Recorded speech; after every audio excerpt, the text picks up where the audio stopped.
When you think of India, you probably think of its incredible diversity. And wow, nowhere is that more true than in its orchards. So today, we're going to take a journey into this massive, complex world of its fruit farming systems.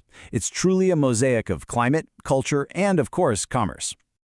So, this is really the big question we're trying to answer here. What does it take to become a global fruit superpower? From those snow-capped Himalayas all the way down to the tropical coastlines, India's landscape gives rise to just a staggering variety of fruits. And you know what? Each one has its own unique story. So let's dive in and find out what makes it all possible. All right, let's start our journey up in the north. This is a region of really dramatic contrasts, and it's here that we find two of India's most iconic fruits. We're talking apples and mangoes, and they're thriving in completely, totally different environments. Okay, look at this. This slide just perfectly captures the essence of adaptation. The farming methods are completely tailored to the climate. It's brilliant. In the chilly Himalayan states, you've got apples growing on these terraced slopes that are literally carved into the mountainside. Now, contrast that with the huge, sprawling northern plains. That's where mangoes thrive in classic orchards, using really cool techniques like grafting to perfect every single harvest. And you just can't talk about Indian fruit without celebrating the mango. Come on, it's the undisputed king of fruits. It's grown pretty much everywhere across the country, but especially in states like Uttar Pradesh and Maharashtra. But these aren't just any fruits. We're talking about varieties like the world-famous Alfonso, which are a massive part of India's cultural identity, and believe me, a huge force in its export market. So while mangoes are reigning supreme over the plains, apples are absolutely vital up in the mountains. For states like Himachal Pradesh and Jammu and Kashmir, apple cultivation isn't just, a part of the agricultural landscape, it's the economic backbone. It literally supports entire communities. Okay, let's head west now. And as we do, the story kind of shifts from tradition to technology. We're now in India's commercial fruit heartland. This is where modern techniques and some serious business smarts have built industries with a truly global reach. To really get this region, you just need to know one thing. Nashik is often called the wine capital of India. And this isn't just about grapes you would eat at the table, no. This is a highly specialized industry that's fueling a booming wine market. And it all starts right here. So the big players here are grapes, citrus, and pomegranates. But what really ties them all together? It's technology. Their defining features are things like trellis systems and drip irrigation. And these modern methods, they aren't just for efficiency. They're what make export-quality fruit possible and put places like Nagpur on the global map for its amazing oranges.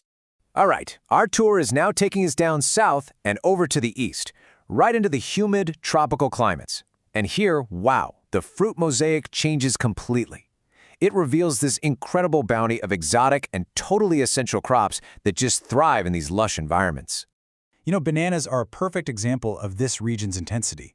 This isn't just some casual farming. It is a highly managed, almost scientific cycle. It all starts with modern propagation, like using tissue culture, and then moves through these really precise irrigation and nutrient schedules. This level of sophistication is exactly what makes it one of India's most intensive fruit systems. And the sheer variety here is just stunning. You've got pineapples flourishing in the northeast, while fast-growing papayas are pretty much everywhere. Then there are staples, like jackfruit and coconut, that literally define the landscapes and the food in states like Kerala. And then you have these regional treasures, right? Like the famous lychee from Bihar. It's like each fruit is weaving its own thread into this amazing agricultural tapestry. But hey, not all fruit farming is that intensive. There's also something called hardy farming, and guava is the absolute prime example. These trees are incredibly adaptable, they really don't need a lot of care. And for smaller farmers, this makes them a lifeline, a really accessible and sustainable way to grow fruit.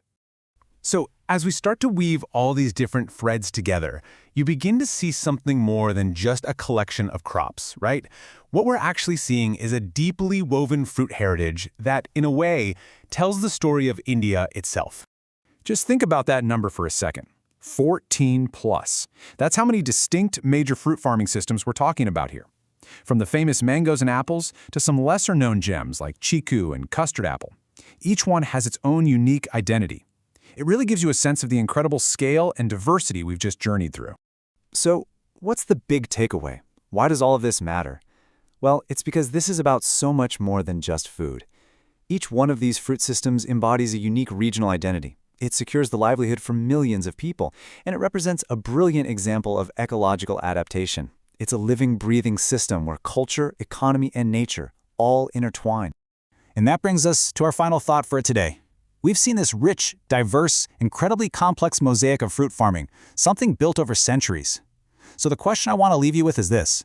In our rapidly changing world, what does the future hold for this incredible agricultural heritage? Thanks for joining us on this journey.